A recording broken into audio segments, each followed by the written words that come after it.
বন্ধুরা, এই যে কাল গুরু পূর্ণিমা, তাই রঙ্গোলি এঁকেছি। দেখো আমি কীরকম লাগছে কমেন্টে জানাবে।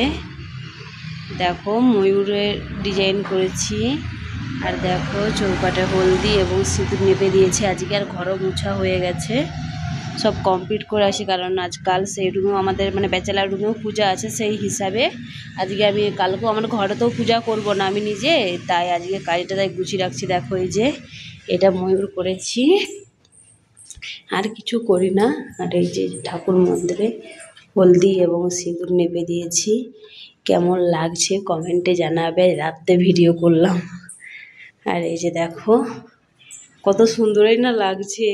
তোমাদের কেমন লাগছে কিন্তু কমেন্টে জানাবে। ফুল ভিডিওটা দেখবে, কেমন লাগছে কমেন্টে জানাবে। ভালো লাগলে লাইক কমেন্ট এবং শেয়ার করে দিবে, যাতে সবার কাছে পৌঁছতে পারে। Tata, bye bye.